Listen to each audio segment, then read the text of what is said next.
Muito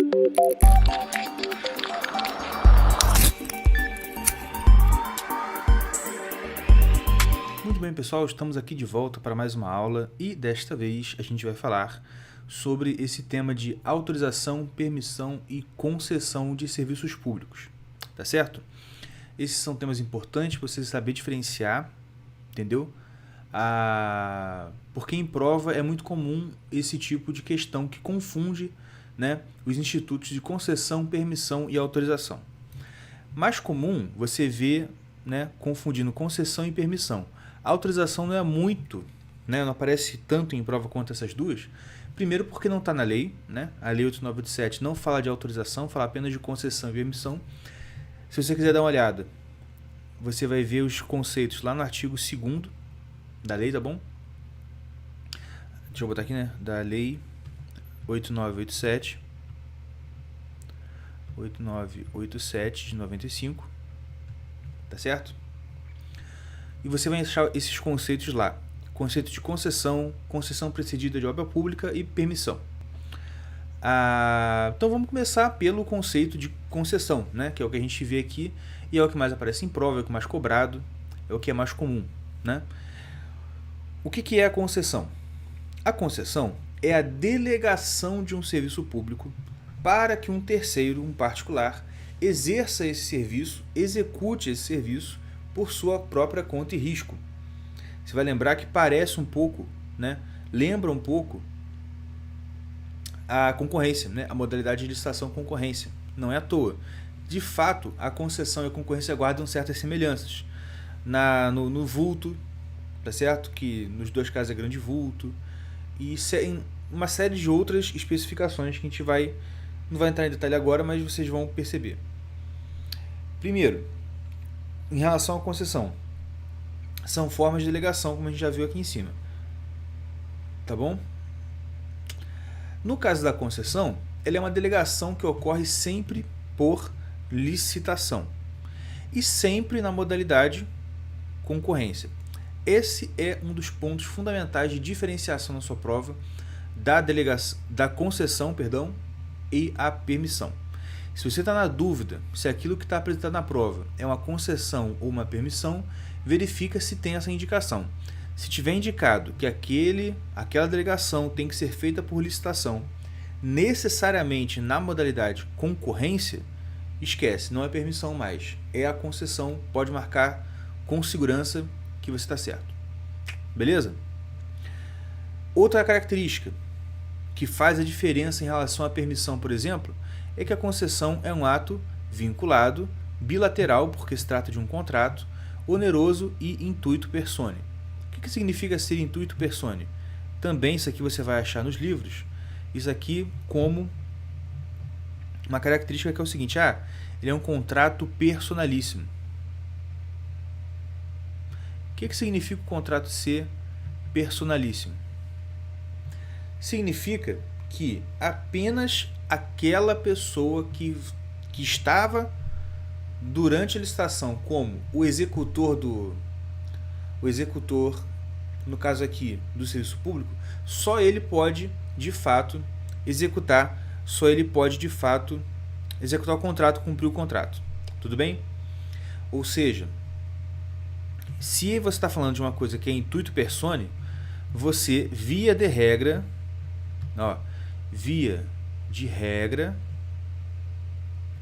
você não vai permitir a subdelegação.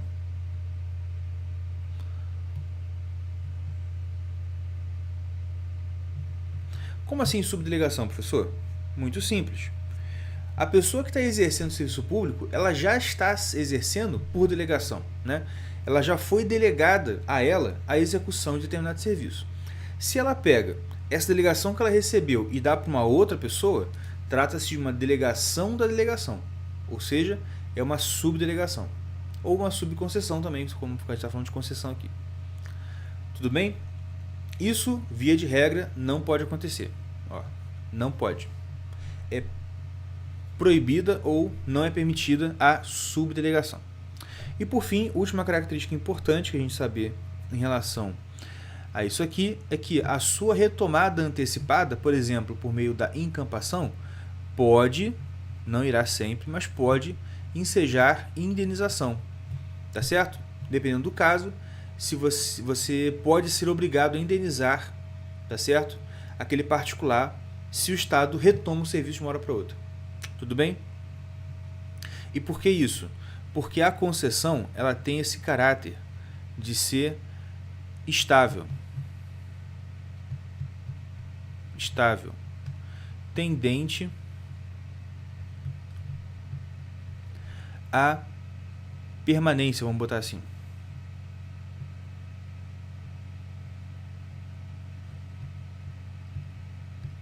Tendente à permanência, tendente à manutenção, né?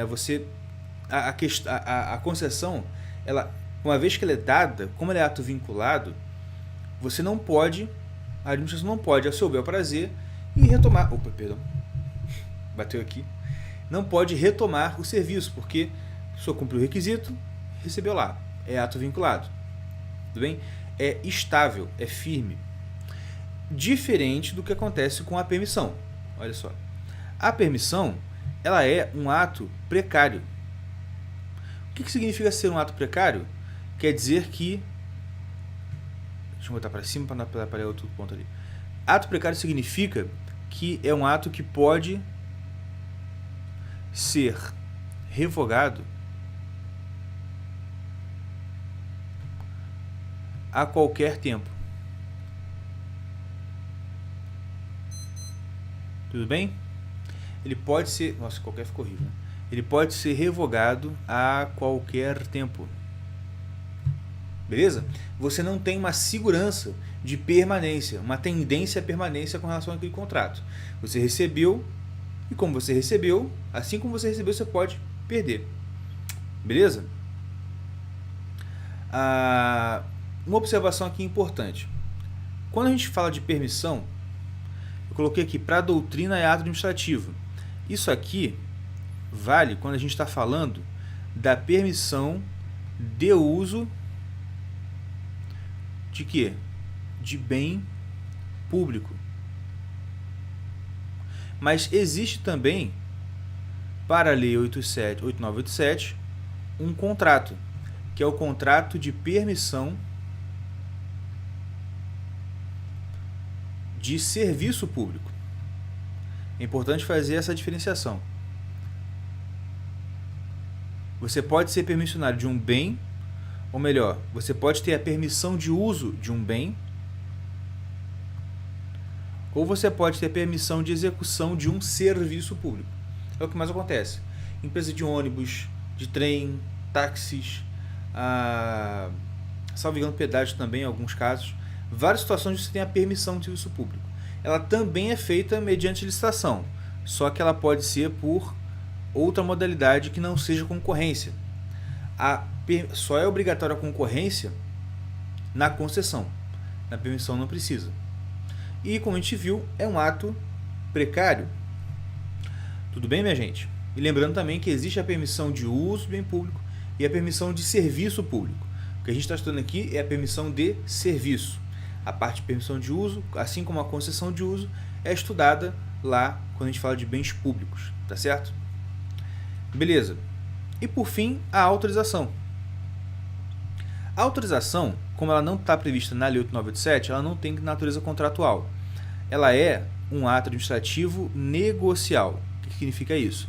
Que ele tem uma certa aparência de contrato. Ele tem alguma semelhança com a figura do contrato, só que ele não é uma figura contratual, não é um instituto contratual. Não é um contrato. Ele é um ato negocial. Uma coisa que se aproxima de um contrato, mas que não é.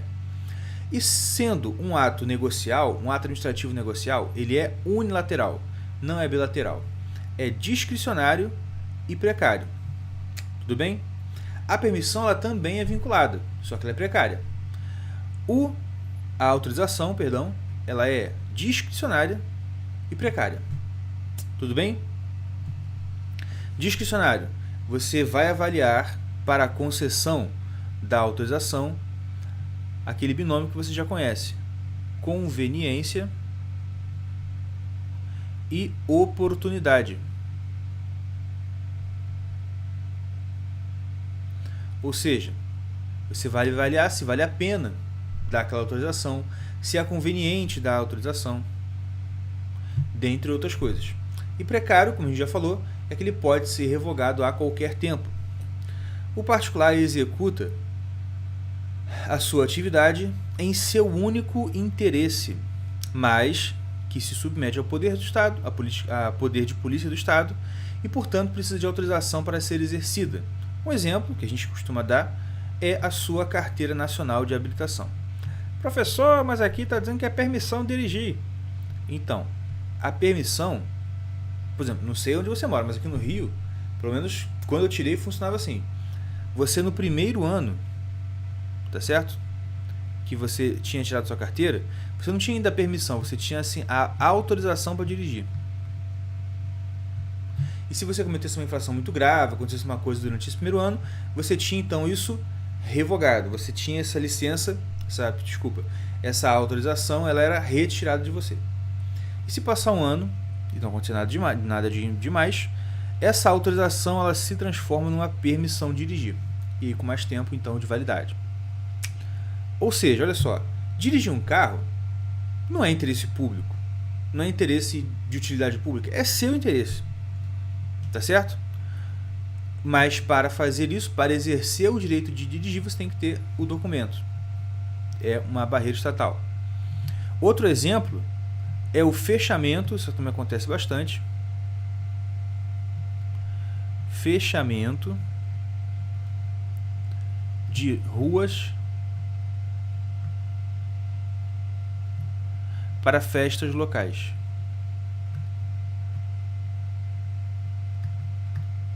Tá bom? Quem nunca viu isso, né? Na vizinhança fechar a rua para fazer uma festa, fazer uma procissão, qualquer coisa do tipo. É um caso. Você tem que ter autorização estatal para fazer esse fechamento. O interesse lá é único e exclusivamente seu e dos convidados, né? Não tem nada de interesse público, é interesse puramente particular. Mas mesmo assim o Estado diz, não, mas para você fazer, você tem que ter a minha autorização para isso. Você tem que ter o ato né, de consentimento do Estado. Tudo bem? Então, olha só. Encerramos aqui a parte de autorização, permissão e concessão. E a gente volta daqui a pouquinho para falar, então, dos deveres e dos direitos dos concessionários. Ou dos usuários, né? Dos usuários de serviço público. Tá? Que está aqui no artigo 7º da lei. Então é isso. Um abraço, fique com Deus e até daqui a pouco.